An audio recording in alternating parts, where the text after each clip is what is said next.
Hello, everyone. My name is Shelby Richardson, and this is my current issue speech. Immigration is the movement of people into a destination country which they are not natives of or where they do not possess citizenship in order to settle or reside there, especially as permanent residents or naturalized citizens, or to take up employment as a migrant worker or temporarily as a foreign worker. When people cross national borders during their migration, they are called migrants or immigrants from the perspective of the country which they enter. Immigrants are motivated to leave their former countries of citizenship or residence for a variety of reasons, including a lack of local access to resources, a desire for economic prosperity, to find or engage in paid work to better their standard of living, retirement, climate or environmentally induced immigration, exile, escape from the prejudice, natural disaster, or simply the wish to change one's quality of life. Tourists and other short-term stays in a destination country do not fall under the definition of immigrants or migration. Seasonal labor immigration is sometimes included. In 2013, the United Nations estimated that there were 231,522,215 immigrants in the world. The United Nations reported that there were nearly 191 million international immigrants worldwide, about 3% of the world's population. One theory of immigration distinguishes between push and pull factors, making up a significant amount of the labor force. Poor individuals from less developed countries can have higher standards of living in developed countries than in their originating countries. As transportation technology improved, travel time and cost decreased dramatically between the 18th and early 20th century. Travel across the Atlantic used to take up to 5 weeks in the 18th century, but around the time of the 20th century, it took about 8 days. Some migration is for personal reasons based on relationship. Recent research has found gender, age, and cross-cultural differences in the ownership of the idea to immigrate.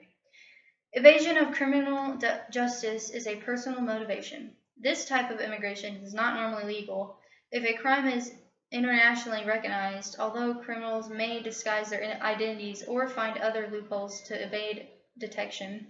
For example, there have been cases of those who might be guilty of war crimes disguising themselves as victims of war or conflict and then pursuing shelter in a different country.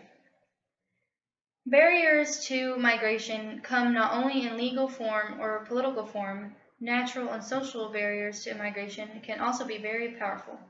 Immigrants, when leaving their country, also leave everything familiar, their family, friends, support network, and culture.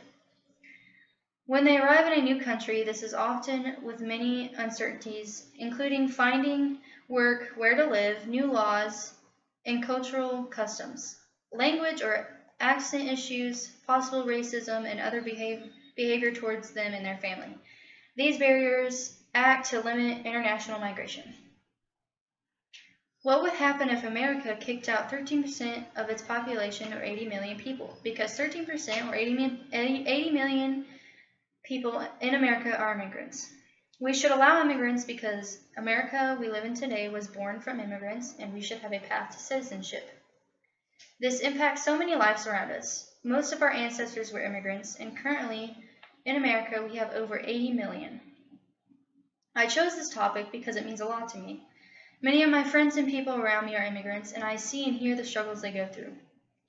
The first main point I will talk about is undocumented immigrants. Second, I will talk about the struggle of immigrants and then how it impacts America. And lastly, why we should have a path to citizenship. I shall now start to tell you about immigration and their struggles and what we should do to help them. There are currently in the U.S. 11 million undocumented immigrants. Most of the immigrants are coming to the U.S. to get better jobs and to make a better life for them and their family. Most undocumented immigrants get caught at the border and they have a very strict punishment. One struggle in the beginning is learning a whole new language so they can find a job. Most of the time, they are put in back-breaking jobs and get paid very little. If the parents are caught, then the children would be put up for adoption. Immigration makes America more diverse and enriches the culture. Immigrants raise the demand for goods, which helps the economy. Why we should have a path to citizenship is because this shall boost our economy even more. By 2050, America will have a 42% growth in the working age.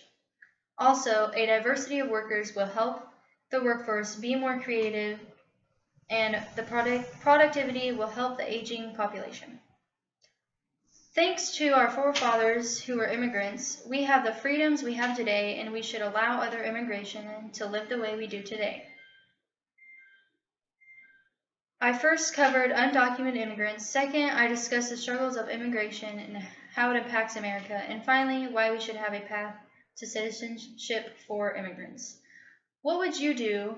What would you want to happen if you were an undocumented immigrant and you were being deported and you were going to lose your kids and serve jail time for wanting to create a better life for your family?